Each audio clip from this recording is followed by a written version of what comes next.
Hey, welcome to New World Academy, a series dedicated to new players and helping them ease their way into World of Eternal. These guides are gonna consist of tips, tricks, and just general information on aspects of the game and how can you approach them. Disclaimer: these are not designed to be a step-by-step kind of a thing.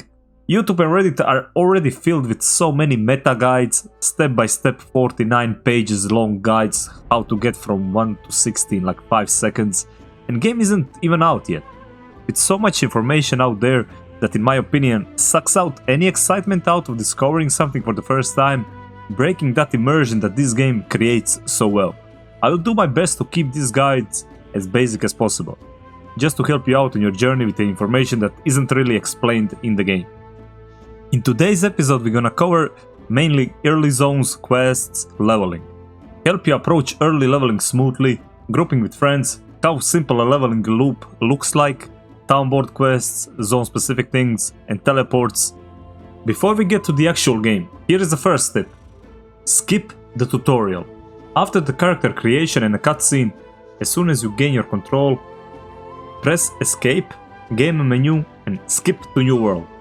This tutorial is very basic and provides absolutely no real insight rather than a lengthy fight which is apparently designed to waste your time. Like menu literally says skip to new world. Thanks devs. Now, after you wake up on a shore, just follow the main storyline. Grab enough flints and branches from the bushes to craft all the basic ingredient tools so you can just start leveling your gathering and crafting skills along the way. I won't be covering professions in this episode, but gathering and crafting is a major part of the new world, and you should start engaging with it as soon as possible. Take note that if you plan to play with friends from the start, starting locations is randomized between 4 zones: Everfall, Monarch's Bluff, Windsward, and First Light all the way down south. Since you can't group up before the tutorial, you might have to run up to your friends in order to continue questing together. This is planned to get addressed in the future, but it's something to keep in mind when playing in a group. Back to questing. Quests themselves are separated in 4 major groups: main quests, side quests, faction missions, and town board missions. Main quests follow the main storyline and award the most amount of experience and eventually will lead you to unlock Azot Staff, which is required for a lot of activities, such as corruption portals, which are basically events that spawn around the map, and expeditions, which are this game's dungeon from other MMOs. These are also the only missions which will take you all over the map, while other type of quests are usually just zone-related side missions. These missions are zone-related, non-repeatable quests that tell a bit more of a story in the zone that they take place in. They give decent amount of experience and equipment box appropriate to the level of the quest. You should always pick up these whenever they pop in the zone you're in, since most of them do have a really good reward at the end of the quest chains. Faction missions. These unlock after you reach level 10 and join a faction. They are divided into 3 PvE missions and 3 PvP missions, which are refreshed on constant basis. PvP missions provide a bit more reward, but quest is removed from your journal if you die before turning it in, so risk and reward kind of a thing. These missions are also main factor for influence control of the region. Doing faction missions is important as it increases reputation with the faction, which unlocks further ranks and higher level gear from the faction vendor. Faction vendors provide all sorts of useful items such as gear and specific reagents for crafting, which can be obtained anywhere else. Town board missions. This consists of tasks to help improve specific settlements and grant you gold experience. They are usually some basic tasks like get a resource, craft a potion, hunt specific animal. These used to be main source of experience before heavy and justified nerfs. They are still worth doing, but their main point is improvement of the settlement rather than your own advancement. So now that we know all types of quests, let's talk about experience and leveling loop. One cool thing about New World, as soon as you spawn on a beach, you're open to do whatever you want. After initial set of quests and choosing a faction, nothing but main quest is guiding you in a specific direction. Everything you do is rewarded. Each time you chop a tree, skin an animal, kill a player or a monster, level a profession, everything is a rewarding experience. If you find that crafting and gathering is more fun than running around doing quests, by all means do so. Want to do nothing but fishing for an entire day? You can, and in fact fishing is probably gonna be one of the most profitable professions early on in terms of gold, since it is by far the slowest profession to max out. Leveling loop. This is a personal choice, but my usual way of doing things is visit the city of the zone gather all the main quests, side quests and PvE faction missions, visit the town board and choose few tasks I'll easily complete while I'm doing all the other quests. After a while you will get a feel what is easy to complete and what is not.